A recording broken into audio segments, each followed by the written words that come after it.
Ever wondered how an entire country's internet can suddenly go dark with a single government order? And yet why this extreme switch is almost never used lightly? Today on Knowledge Hub, we're breaking down how governments can technically shut down the internet, what systems they control, and why pulling the plug comes with massive consequences. At a high level, the internet isn't one single machine, but a network of networks, and governments exert control at a few critical choke points. Starting with internet service providers, which operate the physical infrastructure like fiber optic cables, cellular towers, and data centers within a country. And in most nations, internet service providers are licensed, regulated, and legally obligated to follow government directives, meaning authorities can order to disable routing equipment, shut down mobile data networks, block international gateways, or throttle traffic to near zero speeds. Another powerful lever is the control over international internet gateways, where undersea cables or cross-border fiber links connect a country to the global internet. And by shutting or filtering traffic at these gateways, a government can effectively isolate the nation from the rest of the world, even if local networks are still running. On the technical side, governments often rely on Border Gateway Protocol, or BGP, which is the system that tells networks around the world how to reach each other.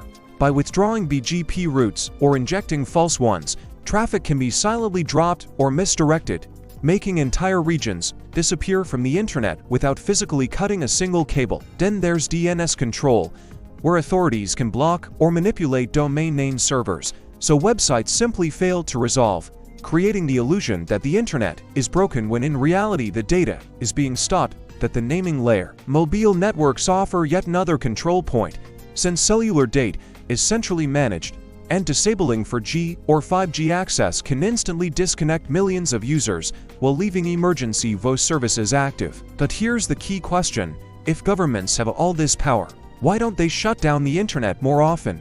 And the answer is cost, complexity, and backlash. Economically, even a short nationwide shutdown can cost millions or billions of dollars per day by crippling banking systems, digital payments, logistics, stock markets, and everyday businesses that rely on cloud services and online communication. Technically, full shutdowns are risky because modern infrastructure like power grids, transportation systems, hospitals, and even government services themselves depend on internet connectivity. And pulling the plug can cause cascading failures that are hard to predict or quickly reverse. Politically and socially, internet shutdowns draw global attention, international criticism, and often intensify unrest rather than suppress it, as people turn to offline protests or alternative communication methods like satellite links, mesh networks, or foreign SIM cards.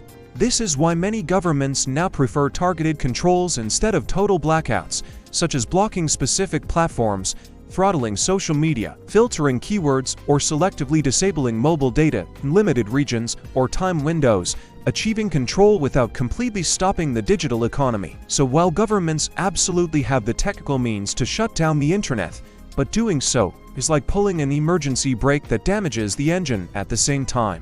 Reserved only for extreme situations where the perceived risk of staying online outweighs the enormous economic, technical, and political fallout. If you have enjoyed this deep dive into how digital power really works, make sure you subscribe to Knowledge Hub for more explanations of the systems shaping our world. And as always, stay curious.